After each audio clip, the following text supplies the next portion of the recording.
ক্ষমা করুন রাজকুমারী, আমাকে ক্ষমা করে দিন। ক্ষমা? ভুল নয়, অন্যায় করেছো তুমি। বলেছিলাম না আমি, আমার স্নানাগারে আমি শুধুমাত্র ফার্সি দ্রব্যই চাই। আর এখানে এখানে তুমি ভারতীয় আতর নিয়ে এসেছো, যারা না আতরের মানে বোঝে, না সুগন্ধের মূল্য।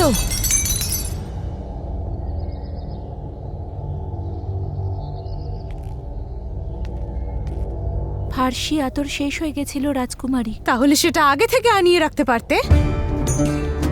তোমাদের সবাইকে আমি কতবার বলেছি, ভারতের কোনো জিনিসই আমার পছন্দ নয়, সবকিছু পারস্যের হতে হবে। বুঝতে পেরেছ? এরপর এরকমটা যেন আর না হয়। রেগে গেলে তো আরো সুন্দর দেখতে লাগে। আমার স্নানাগার প্রস্তুত। আমার স্নানাগারের জলে কি ফার্সি জাফরান দেওয়া হয়েছে? যতক্ষণ না আমার সমস্ত ফার্সি দ্রব্য আসছে, কারোর মুখ যেন আমি না দেখি। চলে যাও। আর একটু কাছে গিয়ে দেখি।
আমার মেয়ে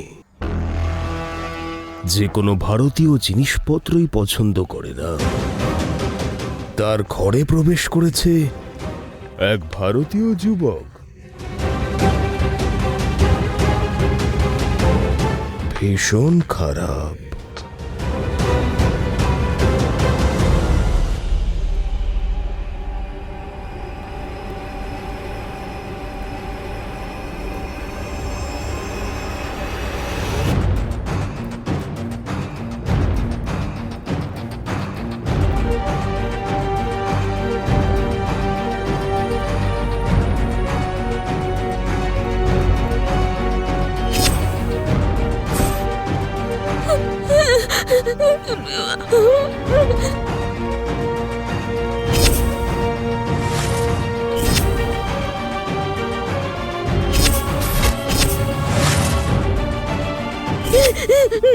আমার সন্তান।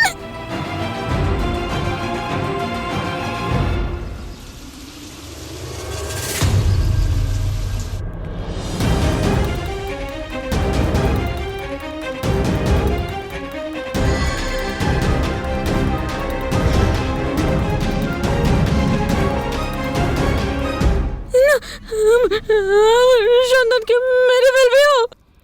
আমার সন্তানকে মেরে ফেলবে। ধরো ওকে।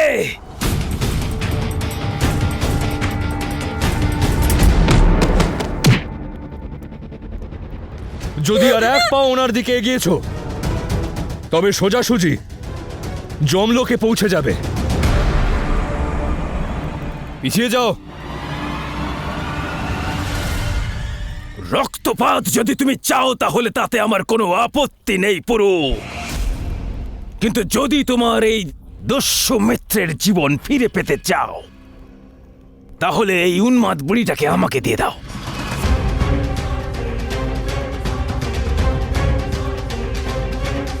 এ তো সরল ব্যবসা। স্ত্রী সম্মানের পাত্র হয় অমাত্য, ব্যবসার নয়।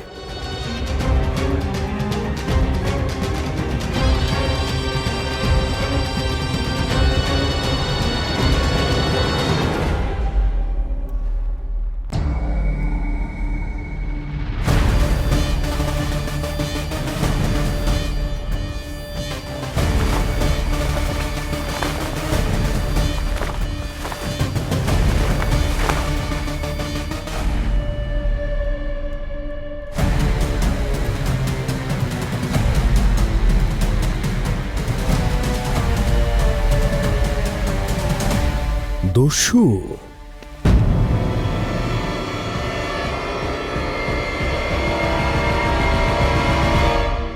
আজকাল এই দস্যুগুলো আমার জীবনে একটু বেশি উৎপাত করছে মশাস।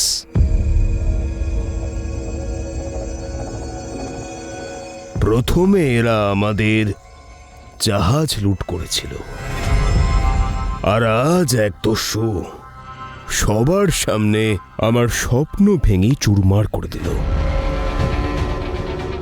পারস্যের অপমান করল,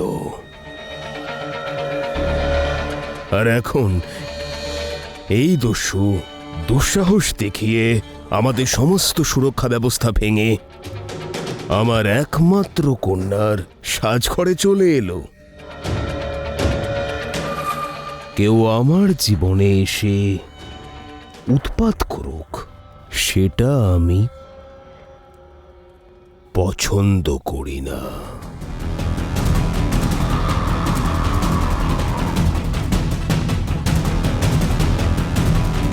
শেষ করে দাও পুরুর এই সাথীকে।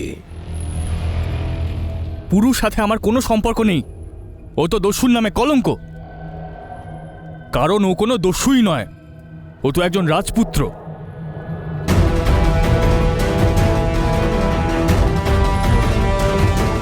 রাজপুত্র মানে রাজার ছেলে, রাজকুমার? হ্যাঁ, ও হলো মহারাজ বম্নির পুত্র।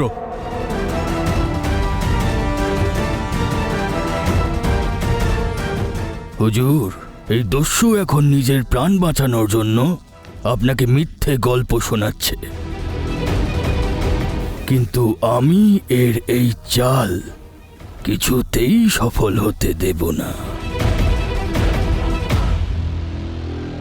আমি তো একে শেষ।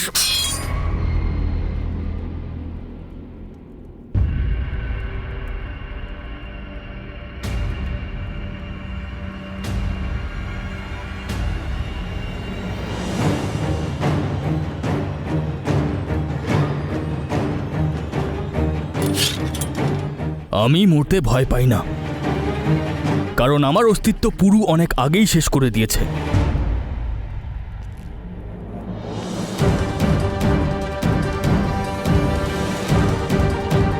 রাগের মাথায় সবসময় সত্যি কথাই বের হয়,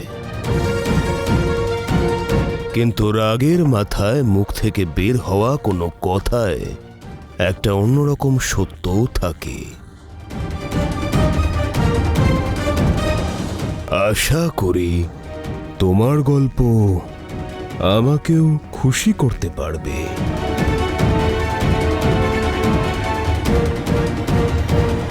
তুমি দস্যু লোকে নয়, পৌরব রাষ্ট্রে দাঁড়িয়ে আছো। এটা আমার জায়গা, আর তুমি আমার মহলেই দাঁড়িয়ে আছো। সিদ্ধান্ত তোমার হাতে যে তুমি তোমার এই দস্যু মিত্রকে জীবিত অবস্থায় নিজের পায়ে হাঁটিয়ে নিয়ে যেতে চাও, আর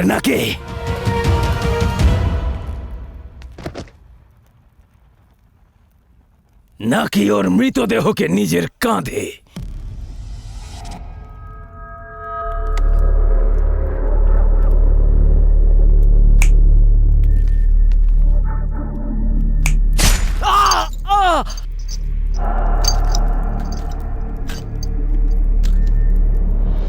আমি 10 পর্যন্ত গুনব। যদি তুমি তার মধ্যে এই মহিলাকে আমার হাতে না তুলে দাও,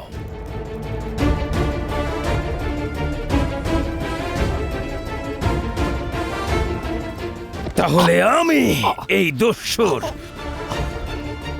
মাথা তোমায় উপহার দেব।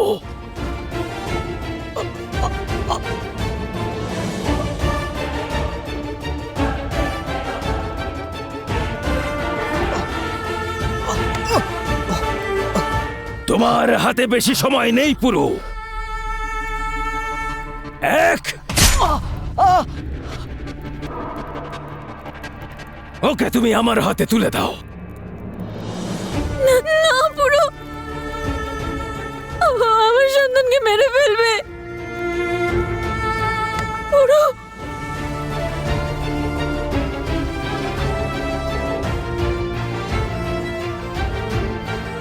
তুমি এভাবে যেতে পারো না পুরু। আমাকে এভাবে মরার জন্য ছেড়ে যেতে পারো না। পুরো, চলো চলো এখান থেকে। দুই, তিন, কি হলো? চলো পুরো।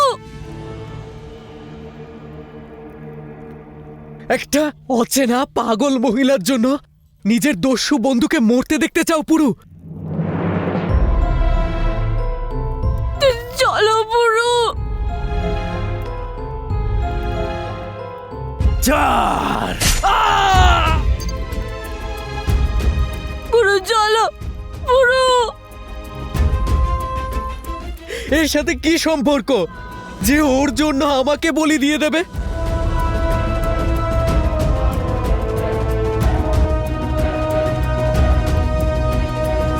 পাঁচ,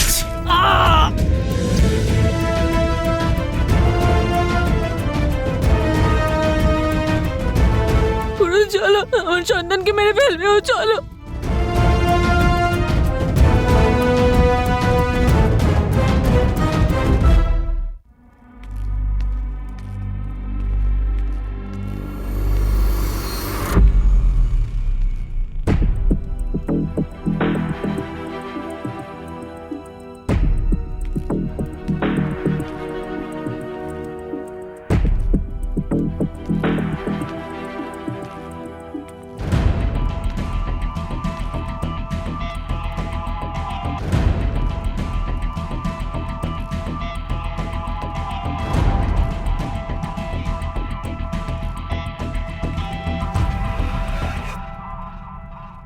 আপনি সিংহাসনে, কিন্তু আপনি তো বলেছিলেন ওকে হত্যা করবেন।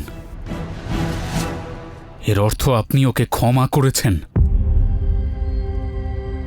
যে অশ্বের ওপর চড়ে যুদ্ধ জেতা হয়, কখনো সেই অশ্ব যদি তোমায় ফেলে দেয় তাহলে তাকে বধ করা হয় না। ওই দস্যু পুরু আজ সেটাই করে দেখিয়েছে, যা পৌরব রাষ্ট্রের যুবরাজ সহ কোনো যোদ্ধারাও করতে পারেনি।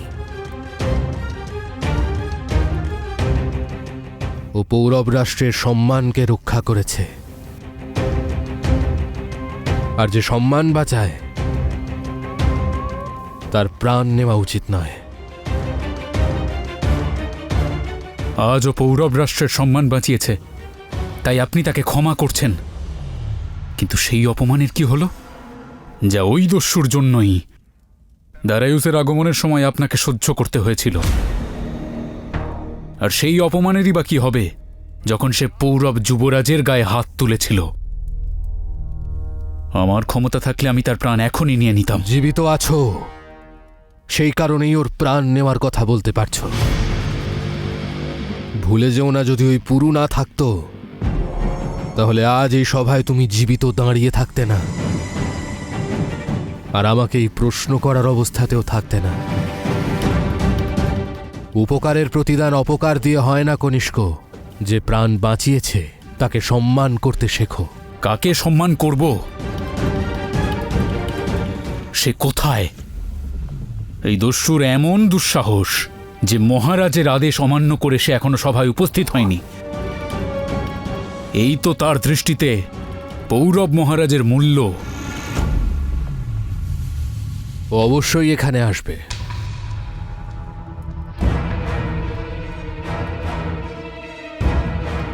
কোথায় আছে ওই পুরু? পুরু চলো চলো এখান থেকে। আমি দস্যু রানীর পুত্র, আমাকে বাঁচাতে এসেছিলে তুমি।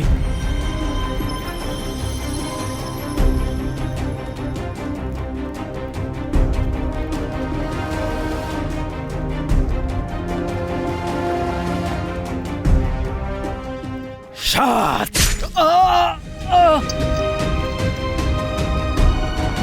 আট, চলো পুরু চলো। এখনো ভাবছো পুরু? ধিক্কার তোমাকে। এখান থেকে বেরিয়ে আমার মায়ের সামনে তুমি কি করে দাঁড়াবে পুরু, যে তোমাকে নিজের ছেলের মতো মনে করে? আর লাচি লাচি বিশ্বাস করে ওর মিত্র পুরু তার দাদাকে সুরক্ষিত ফিরিয়ে আনবে, এইভাবে নিজের কর্তব্য পালন করবে?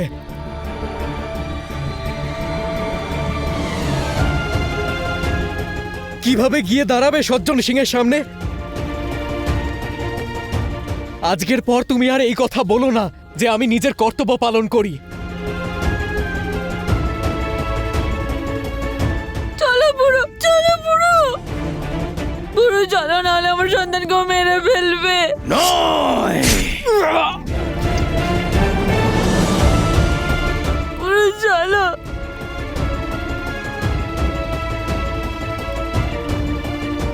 তুমি বিশ্বাসঘাতক পুরু, তোমাকে বিশ্বাস করা সব থেকে বড় ভুল ছিল।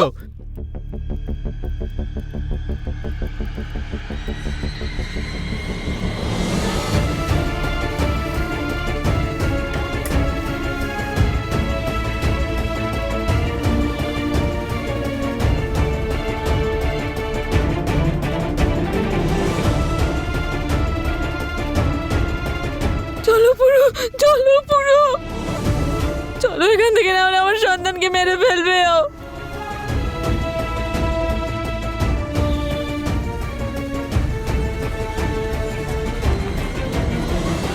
দশ, দাঁড়ান,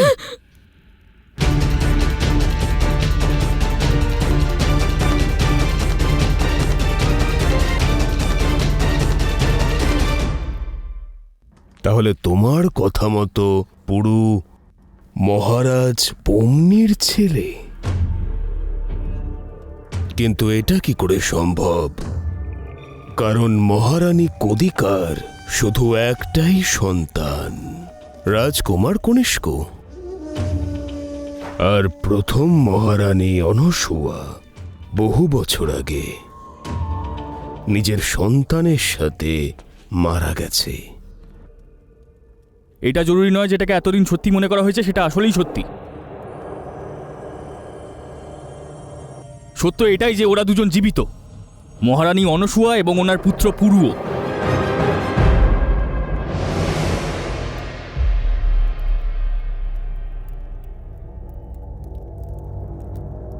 নিয়ে যান এনাকে।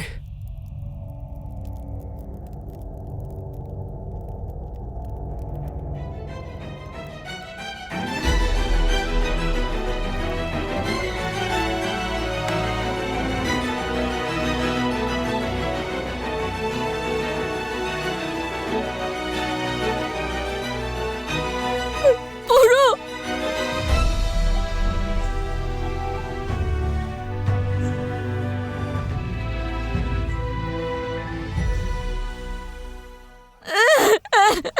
আমার সন্তানকে মেরে ফেলবে ও পুরু। 20 বছর আগে যে কাজ অসম্পূর্ণ থেকে গেছিল তা আজ পূর্ণ হবে। ছিলাম নদীতে, আমি নিজের হাতে তোমাকে সমাধি দিয়েছিলাম। নিশ্চয়ই কোনো অভাব থেকে গেছিল ওই সমাধি দেওয়াতে। এইবার আর সেই ভুলের পুনরাবৃত্তি করব না আমি। শাহ ফিলিপের জ্ঞান ফিরে এসেছে। কাল রাজ দরবারে আমি একটা বিশেষ ঘোষণা করতে চলেছি, তুমিও উপস্থিত থেকো আলেকজান্ডার।